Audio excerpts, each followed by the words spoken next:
ကျွန်တော်တို့ရဲ့ဇလန်အစမှာတော့လမ်းဘေးခွေးတစ်ကောင်နဲ့ဆုံတွေ့ရပါတယ်သူဟာရက်ပေါင်းများစွာအစာမစားရပဲအစာကိုအသေးအတန်ရှာဖွေရင်းလမ်းတွေပေါ်မှာလဲပတ်နေပါတယ်တနေ့မှာတော့သူဟာစက်သားဆိုင်ငယ်လေးတစ်ခုကိုရောက်လာခဲ့ပါတယ်အစားတောက်ရဲ့ရနံကသူ့ကိုဆွဲဆောင်လိုက်ပါတယ်ဘလို့ပဲဖြစ်ဖြစ်သူဟာအယိုးတစ်ချောင်းကိုခိုးယူနိုင်ခဲ့ပါတယ်ဒါပေမဲ့ပြေးထွက်သွားတဲ့အချိန်မှာပဲသူဟာလူတစ်ယောက်နဲ့တိုက်မိသွားပါတော့တယ်သူပါဇက်ထဲကအယိုးဟာချော်ထွက်သွားပြီးလူအုပ်ရဲ့စူညံတန်တွေရှုပ်ထွေးမှုတွေကြားထဲမှာပျောက်ဆုံးသွားပါတော့တယ်စိတ်ပြက်ဝမ်းနေပြီးနှလုံးသားကွဲကြေသွားတဲ့ခွေးလေးဟာသူ့ခေါင်းကိုငုံချလိုက်တဲ့သူ့မျက်လုံးတွေထဲမှာဝမ်းနေမှုကိုအတိုင်းသားမြင်နေရပါတယ်အဲ့ဒီလိုအချိန်မှာပဲစစ်သားအုပ်စုတစုဟာလမ်းတစ်လျှောက်ချီတက်လာပြီးသူတို့အထဲမှာရောဘတ်လို့ခေါ်တဲ့စစ်သားလေးတဦးလည်းပါဝင်နေပါတယ်ရောဘတ်ကတနာစရာကောင်းတဲ့ခွေးလေးကိုတတိထားမိတဲ့အခါပြုံးလိုက်ပြီးဘီစကစ်မုတ်တစ်ခုပေးလိုက်ပါတယ်ခွေးလေးရဲ့မျက်လုံးတွေဟာအယောင်ရင်းလာပါတယ်အချိန်တော်ကြာမှပထမဆုံးအချိန်ဖြစ်သူဟာပျော်ရွှင်မှုကိုခံစားလိုက်ရပါတယ်အဲ့ဒီခိုက်တန်းကစပြီးသူဟာရောဘတ်သွားလျာနောက်ကိုနေရာတိုင်းမှာလိုက်ပါတော့တယ်မကြခင်မှာပဲကျွန်တော်တို့ကိုပထမကမ္ဘာစစ်ကာလအတွင်းမှာပြင်သစ်နဲ့ဗြိတိရှစစ်သားတွေဟာဂျာမန်စစ်တပ်ကိုပူးပေါင်းတိုက်ခိုက်ခဲ့ကြတယ်လို့ပြောပြထားပါတယ်နောက်ဆုံးမှာတော့အမေရိကန်ပြည်ထောင်စုကလည်းစစ်ပွဲတွေကိုဝင်ရောက်လာပါတယ်အမေရိကဟာမြစ်တီတံမိုးပေးပြီးမဆိုအောင်ပွဲရရှိဖို့ရည်ရွယ်ချက်နဲ့သူ့ရဲ့လူငယ်တွေကိုစစ်မြေပြင်အတွက်ပြင်ဆင်ပြီးလေ့ကျင့်ပေးဖို့စတင်ခဲ့ပါတယ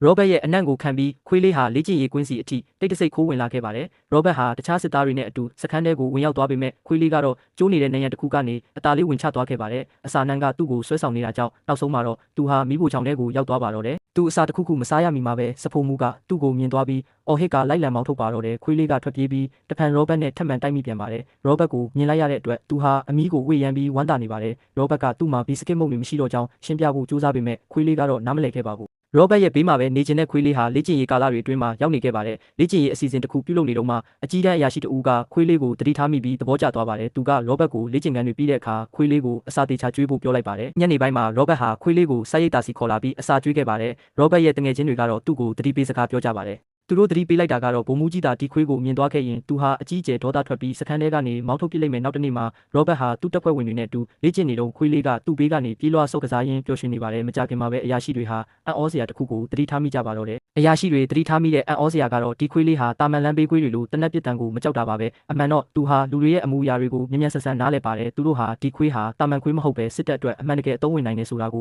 သဘောပေါက်သွားပါတယ်အဲ့ဒီညမှာရောဘတ်ကသူ့နဲ့ဆုတ်ကစားရင်းသူ့ကိုစက်တက်ပြီးလို့နာမည်ပေးဖို့ဆုံးဖြတ်လိုက်ပါတယ်သူဟာစတက်ပြီးကိုအခြေခံမိန့်တွေကိုနားလည်ဖို့စတင်လေ့ကျင့်ပေးပါတော့တယ်နောက်တစ်နေ့ဗိုလ်မှူးကြီးစခန်းကိုလာရောက်လည်ပတ်တဲ့အခါစတက်ဘီကအဲ့ဒီနေရာမှာရှိနေခဲ့ပါတယ်သူဟာအရာရှိတွေအားလုံးဗိုလ်မှူးကြီးကိုအလေးပြုနေတာကိုမြင်တဲ့အခါသူလည်းသူတို့အတိုင်းခြေထောက်တစ်ဖက်ကိုမြှောက်ပြီးပြည်စုံတဲ့အလေးပြုခြင်းကိုလုပ်ပြလိုက်ပါတယ်လူတိုင်းဟာရေမောတန်တွေပောက်ကွဲသွားကြပြီးဗိုလ်မှူးကြီးကလည်းအထင်ကြီးသွားပါတော့တယ်ဗိုလ်မှူးကြီးကစတက်ဘီကိုစခန်းထဲမှာနေခွင့်ပေးဖို့ဆုံးဖြတ်လိုက်ပါတယ်အဲ့ဒီနေ့ကစပြီးစတက်ဘီဟာလူတိုင်းရဲ့အချစ်ဆုံးဖြစ်လာခဲ့ပါတယ်သူဟာအမိန့်တွေကိုတင်ယူစည်းကမ်းတွေကိုနားလည်ပြီးစစ်သားအားလုံးရဲ့နှလုံးသားတွေကိုရယူပိုင်ဆိုင်ခဲ့ပါတယ်အဲ့ဒီနောက်မှာတော့နောက်ဆုံးနေ့ရောက်လာပါပြီးတပ်ဖွဲ့ကိုစစ်မြေပြင်စီကိုတွားဖို့အမိန့်ပေးလိုက်ပါတယ်သူတို့ရဲ့တပ်ဖွဲ့နာမည်ကရန်ကီတက်မဖြစ်ပါတယ်စစ်မြေပြင်မထွက်ခွာခင်မှာဗိုလ်မှူးကြီးကသူတို့ကိုကံကောင်းပါစေလို့ဆုတောင်းပေးခဲ့ပြီးစတက်ဘီကိုတော့နောက်မှကြံနေခဲ့ပြီးစစ်သားတစ်တွေကိုလေ့ကျင့်ပေးဖို့ကူညီဖို့အမိန့်ပေးခဲ့ပါတယ်ရောဘတ်ဟာဝမ်းနည်းနေပါတယ်သူဟာစတက်ဘီကိုထားခဲ့ဖို့မလိုချင်ပေမဲ့လည်းသူ့မှာရွေးချယ်စရာမရှိခဲ့ပါဘူးမထွက်ခွာမီမှာရောဘတ်ဟာစတက်ဘီကိုတစိမ့်ငယ်လေးတစ်ခုပေးခဲ့ပါတယ်စတက်ဘီကအမီးကိုဝေ့ရမ်းပြီးဂုံယူစွာဝတ်ဆင်ထားခဲ့ပါတယ်ရောဘတ်ဟာစဖိုးမူးကိုသူ့ကိုဂရုစိုက်ပေးဖို့ပြောကြားခဲ့ပြီးနောက်သူ့ရဲ့တပ်ဖွဲ့နဲ့အတူရထားဖို့ကိုတက်သွားပါတယ်ဒါပေမဲ့စတက်ဘီကတော့နောက်မှကြံရစ်ခဲ့မှာမဟုတ်ပါဘူးသူဟာသူ့ရဲ့ခွေးကြိုးကနေလွတ်မြောက်အောင်ရုံထွက်ခဲ့ပြီးစစ်သားတွေနဲ့ပြည်နေတဲ့ရထားစီအထိရောဘတ်ရဲ့အနံ့ကိုခံရင်းလိုက်ပါသွားခဲ့ပါတော့တယ်စတက်ဘီဟ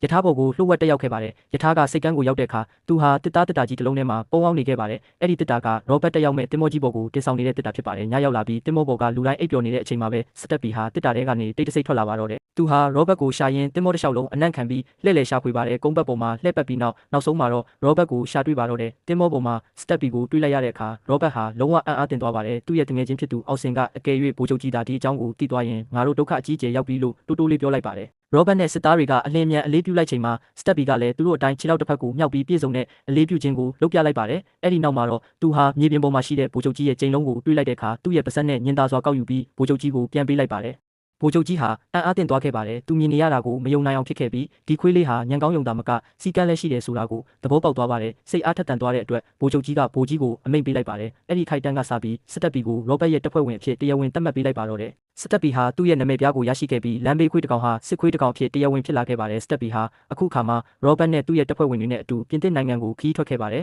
်အဲ့ဒီနေရာမှာဗြိတိရှနဲ့ပြင်သစ်စစ်တပ်တွေဟာဂျာမန်တပ်ဖွဲ့တွေကိုရင်ဆိုင်တိုက်ခိုက်နေကြပေမဲ့ဂျာမန်တွေကသူတို့ကိုအင်အားတာလွန်နေပါတယ်ပြင်းထန်တဲ့တိုက်ခိုက်မှုတစ်ခုဖြစ်ပွားစဉ်မှာအမေရိကန်နဲ့ဗြိတိရှစစ်သားအများပြားဟာအပျက်စီးတွေအောက်မှာပိတ်မိသွားခဲ့ကြပါတယ်စတက်ဘီဟာတစုံတရာတုံ့ဆိုင်ခြင်းမရှိဘဲအပျက်စီးတွေကြားထဲကိုအလင်းအမြန်ပြေးဝင်သွားပြီးဟောင်တူးဆွာကမြေအောက်မှာပိတ်မိနေတဲ့လူတွေကိုရှာဖွေဖို့ကူညီပေးခဲ့ပါတယ်သူကြောင့်ပဲစစ်သားများစွာရဲ့အသက်တွေကိုကယ်ဆယ်နိုင်ခဲ့ပါတယ်စစ်တီတွေဟာစတက်ဘီအတွက်အားပေးချီးကျူးကြပါတယ်စတက်ဘီဟာလူတိုင်းရဲ့သူရဲကောင်းဖြစ်လာခဲ့ပါတယ်မကြခင်မှာပဲရောဘတ်ဟာဂက်စတွန်လို့ခေါ်တဲ့ပြင်သစ်စစ်သားတဦးနဲ့ဆုံတွေ့ပြီးသူတို့ဟာလျင်မြန်စွာရင်းနှီးတဲ့တငယ်ချင်းများဖြစ်လာခဲ့ကြပါတယ်ဂက်စတွန်ကရောဘတ်နဲ့သူ့အဖွဲ့ကိုသူတို့စခန်းစီတို့လမ်းပြခဲ့ပါတယ်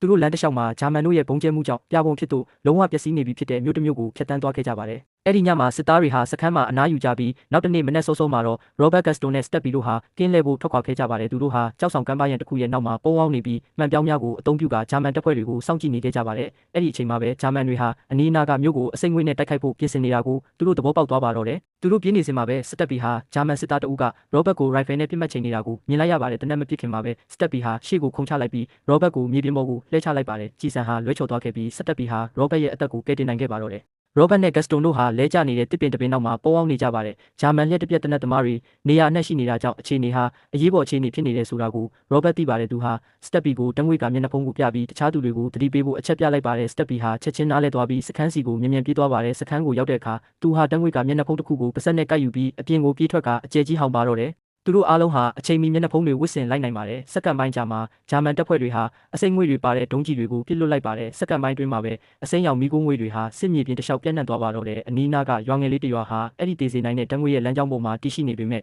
Steppi ကတော့ရက်တက်မသွားပါဘူး။ရွာသားတွေဟာပထမတော့အံ့အားသင့်သွားကြပေမဲ့အဲ့ဒီနောက်မှာမိုးကောင်းကင်ကအစိမ်းရောင်ပြောင်းလာပြီးတံငွေ့တိမ်တိုက်တွေသူတို့စီကိုလှိမ့်ဝင်လာတာကိုမြင်လိုက်ရပါတယ်။သူတို့ဟာအချိန်မီသူတို့ရဲ့တကားတွေနဲ့ပြတင်းပေါက်တွေကိုပိတ်ပြီးမျက်နှာတွေကိုအကာအကွယ်ယူလိုက်ကြပါတယ်။ Robert နဲ့ Gaston တို့မြင်စီပြီးရောက်လာတဲ့အထိ Steppi ကတော့အပြင်မှာဆက်လက်ဟောင်ပြီးလူတိုင်းကိုသတိပေးနေခဲ့ပါတယ်။သူတို့ဟာ Steppi ကိုဖမ်းယူပြီးအိမ်တအိမ်ထဲကိုအမြန်ခေါ်ဆောင်သွားခဲ့ကြပြီးအစိမ့်ငွေ့မှကာကွယ်ဖို့အတွက်သူ့ပါးစပ်ကိုအဝတ်တစ်ခုနဲ့ဖုံးအုပ်ပေးလိုက်ပါတယ်။တိုက်ခိုက်မှုအဆုံးသတ်ပြီးတံငွေ့တွေရှင်းသွားတဲ့အခါရွာသားတွေဟာသူတို့ရဲ့အိမ်တွေထဲကနေထွက်လာခဲ့ကြပါတယ်။သူတို့ရဲ့အသက်တွေကိုကယ်တင်ခဲ့တဲ့ခွေးလေး Steppi ကိုမြင်လိုက်ရပါတယ်။အဲ့ဒီနေ့ကစပြီး Steppi ဟာစစ်သားတအုပ်ရဲ့ခွေးသက်မဟုတ်တော့ပါဘူး။သူဟာရွာတရွာလုံးရဲ့သူရဲကောင်းဖြစ်လာခဲ့ပါတယ်။စခန်းစီကိုပြန်ရောက်တဲ့အခါဗိုလ်ကြီးကဂျာမန်တို့ဘုံကျဲတိုက်ခိုက်ပြီးနောက်စစ်သားတအုပ်ပျောက်ဆုံးနေကြောင်းလူတိုင်းကိုအသိပေးပါတယ်။သူတို့အစွမ်းကုန်စူးစမ်းခဲ့ပေမဲ့ဘယ်သူမှရှာမတွေ့ခဲ့ပါဘူး။ဒါပေမဲ့ Steppi ကတော့ဘာဖြစ်နေလဲဆိုတာကိုနားလည်ပါတယ်။သူ့ရဲ့ထက်မြက်တဲ့အနံ့ခံအာယုံကိုအသုံးပြုပြီးကြီးစံတွေနဲ့ပောက်ကွဲမှုတွေကိုရှောင်တိန်ကစစ်မြေပြင်တစ်လျှောက်အပြေးလွှားသွားခဲ့ပြီးနောက်ဆုံးမှာတော့အပျက်စီးတွေအောက်မှာပိတ်မိနေတဲ့ဒဏ်ရာရစစ်သားကိုရှာတွေ့ခဲ့ပါတော့တယ်။တပ်ဖွဲ့ဟာမီခိုးပုံးတွေကိုအကာအကွယ်ဖြစ်အသုံးပြုပြီးဒဏ်ရာရစစ်သားကိုဘေးကင်းစွာကယ်ဆယ်နိုင်ခဲ့ပါတယ်။တဖန် Steppi ရဲ့ရဲစွမ်းသတ္တိကြောင့်စစ်သားတဦးရဲ့အသက်ကိုကယ်တင်နိုင်ခဲ့ပြန်ပါတယ်။မကြခင်မှာပဲ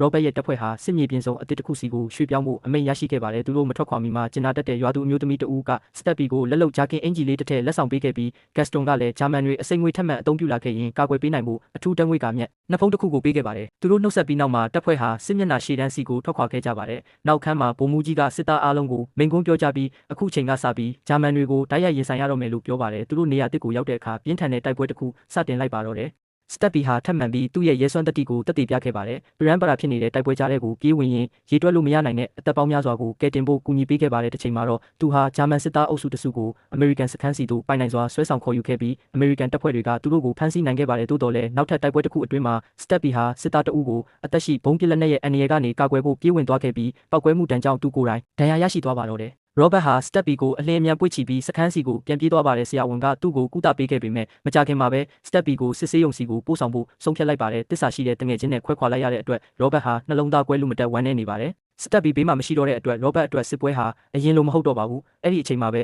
Gaston လည်းသူ့ရဲ့စခန်းကိုပြန်သွားဖို့အမိန့်ရရှိလိုက်ပါတယ်။ Robert ဟာသူ့ရဲ့တငယ်ချင်း Gaston ကိုဝမ်းနည်းစွာနဲ့နှုတ်ဆက်လိုက်ရပါတယ်။ Steppi ထွက်ခွာသွားပြီးနောက် Gaston ဟာ Robert အတွက်ကြန့်ရှိနေတဲ့တဦးတည်းသောတငယ်ချင်းဖြစ်ခဲ့ပါတယ်။တယောက်တည်းဖြစ်သွားတဲ့အတွက် Robert ဟာသူ့ရဲ့အတွေးတွေနဲ့နာကျင်မှုတွေကိုရင်ဖွင့်ပြီးသူ့ရဲ့ embassy ကိုစာတစောင်ရေးလိုက်ပါတယ်။သူဟာ Steppi ကိုအလွန်မင်းသတိရနေပြီးမကြာခင်မှာပဲစိတ်ဖိစီးမှုနဲ့ဝမ်းနည်းမှုတွေကြောင့်ဖျားနာလာပါတော့တယ်။ဆရာဝန်ကသူ့ကိုစစ်ဆေးတဲ့အခါ Robert ရဲ့အခြေအနေဟာပြင်းထန်နေပြီဆိုတာကိုသဘောပေါက်သွားပါတယ်။ Robert မှာအသက်ရှင်ဖို့အချိန်သိပ်မကျန်တော့ဘူးတစ်ချိန်တည်းမှာပဲမြို့နဲ့အလှမ်းဝေးတဲ့နေရာမှာ Steppi ဟာဆေးရုံမှာဆက်လက်သက်သာလာအောင်ကြိုးစားနေခဲ့ပါတယ်။သူ့ရဲ့ခြေထောက်ဒဏ်ရာကလုံးဝမကျက်သေးပေမဲ့သူ့ရဲ့နှလုံးသားကသူ့ကိုနားခွင့်မပေးပါဘူး။ Robert ကိုရှာဖွေတွေ့ရှိဖို့စိတ်ပိုင်းဖြတ်ထားတဲ့ Steppi ဟာသူ့ရဲ့ရှည်လျားတဲ့အပြန်ခရီးကိုစတင်လိုက်ပါတော့တယ်။တလန်းချင်းစီလှမ်းတိုင်းနာကျင်နေပေမဲ့သူဟာဆက်လက်ခရီးနေခဲ့ပါတယ်။ပင်ပန်းနွမ်းနယ်မှုကြောင့်လဲကျတဲ့အခါမှာတော့ Steppi ဟာသူ့ရဲ့အချစ်ဆုံးတငယ်ချင်းကိုရှာဖွေတွေ့ရှိရမယ်ဆိုတဲ့အတွေးတစ်ခုတည်းနဲ့သူ့ကိုယ်သူပြန်ထူပြီးဆက်လက်သွားနေခဲ့ပါတယ်။ရက်ပေါင်းများစွာကြိုးစားအားထုတ်ပြီးနောက်မှာတော့ Steppi ဟာနောက်ဆုံးမှာ Robert ရဲ့စခန်းကိုရောက်ရှိလာပါတော့တယ်။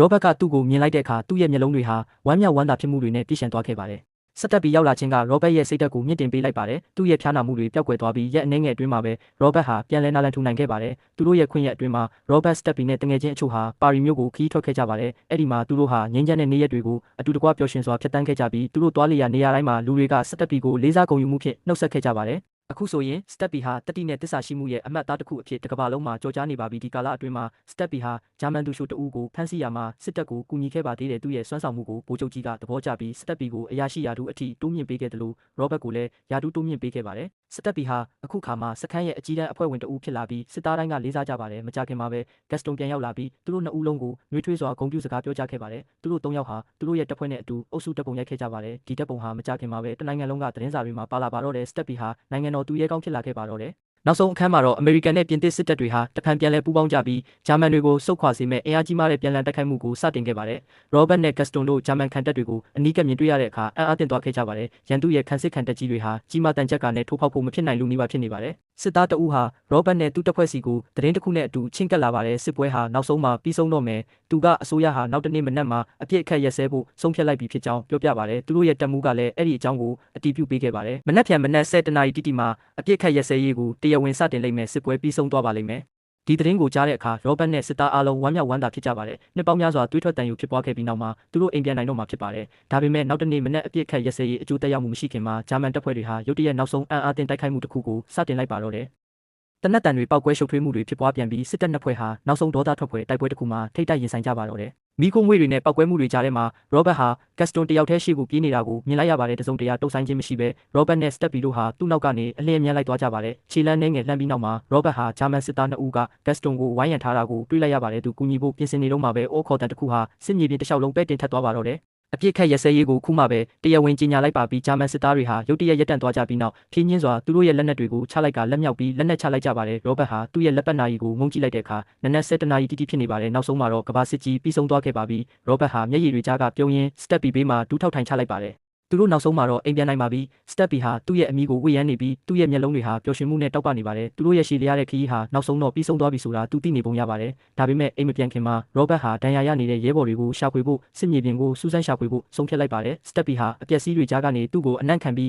ဥဆောင်ခေါ်သွားပါတော့တယ်အဲ့ဒီနောက်မှာရောဘတ်ဟာမြေပြင်ပေါ်ကစစ်သားတအုပ်ရဲ့အုပ်ထုပ်ကိုတွေ့လိုက်ပါတယ်။အဲ့ဒီအုပ်ထုပ်ကသူ့ရဲ့အချစ်ဆုံးတငယ်ချင်းရဲ့အုပ်ထုပ်ဖြစ်နေပါတယ်။ဒါဟာဘာကိုဆိုလိုရဲဆိုတာကိုရောဘတ်သဘောပေါက်လိုက်တဲ့အခါသူ့ရဲ့နှလုံးသားဟာကွဲကြေသွားခဲ့ရပါတယ်။သူဟာအဲ့ဒီအုပ်ထုပ်ပေးမှာစိတ်ငြိမ်ငြိမ်တူးထောက်ထိုင်ချရင်ဝမ်းနဲ့ပူဆွေးနေပါတော့တယ်။သူနဲ့စတက်ပီတို့ဟာသူတို့ရဲ့ကြာဆုံးသွားတဲ့ညီကိုနောက်ဆုံးနှုတ်ဆက်ဂါရဝပြုပြီးမြေမြုပ်တကြိုခဲ့ကြပါတယ်။တကြိုပြီးနောက်မှာရောဘတ်ဟာဂက်စတွန်ကိုစိတ်လှုပ်ရှားစွာနှုတ်ဆက်ခဲ့ပြီးစတက်ပီနဲ့ကြန့်ရှိနေတဲ့အရာရှိတွေနဲ့အတူအိမ်ပြန်ဖို့စတင်ထွက်ခွာခဲ့ကြပါတယ်။သူတို့ရဲ့တင်မောဟာနောက်ဆုံးမှာစိတ်ကန်းကိုရောက်ရှိတဲ့အခါသူတို့ကိုကြိုဆိုဖို့အတွက်အေယာမလူအုပ်ကြီးတစ်ခုစောင့်ဆိုင်းနေခဲ့ကြပါတယ်။အလံတွေဝေ့ရန်ဂီတတန်တွေပြန့်လွင့်နေပြီးလူတိုင်းကစစ်သားတွေကိုဒါမကဂန္ဓဝင်ဖြစ်လာခဲ့တဲ့ခွေးလေးစတက်ပီကိုပါအားပေးချီးကျူးကြပါတယ်စတက်ပီဟာရောဘတ်ဘေးကနေဂုံယူစွာတင်မောပေါ်ကဆင်းလာခဲ့ပြီးစုတစိရစစ်သူရဲကောင်းတဦးလိုကြိုဆိုခြင်းခံခဲ့ရပါတယ်သူဟာအခုဆိုရင်အမေရိကန်စစ်တပ်ရဲ့အလေးစားရဆုံးအဖွဲ့ဝင်များတဲ့ကတဦးဖြစ်နေပါပြီဓာတ်ပုံဆရာတဦးကသူ့ရဲ့တမိုင်းဝင်ဓာတ်ပုံတစ်ပုံကိုရိုက်ယူခဲ့ပါတယ်။အဲ့ဒီဓာတ်ပုံဟာကမ္ဘာတဝန်းမှာကြော်ကြားသွားပါတော့မယ်။ဘာကြောင့်လဲဆိုတော့ဒီဇလန်ဟာစိတ်ကူးရင်မဟုတ်ပဲအမှန်တကယ်ဖြစ်ရဖြစ်လို့ပါပဲ။စတက်ပီဟာသူ့နိုင်ငံအတွက်အမှန်တကယ်စစ်မှုထမ်းခဲ့ပါတယ်။သူဟာတိုက်ပွဲဆက်9ခုမှာပါဝင်တိုက်ခိုက်ခဲ့ရေတွက်လို့မရနိုင်တဲ့စစ်သားများစွာကိုကယ်တင်ခဲ့ပြီးသူ့ရဲ့တတိတစ္ဆာရှိမှုနဲ့ချစ်ချင်းမေတ္တာတို့ကြောင့်လူတန်းပေါင်းများစွာရဲ့နှလုံးသားတွေကိုအနိုင်ယူခဲ့ပါတယ်။စတက်ပီဟာလမ်းဘေးကွေးဘဝကနေစစ်သားတဦးဖြစ်လာခဲ့ပြီး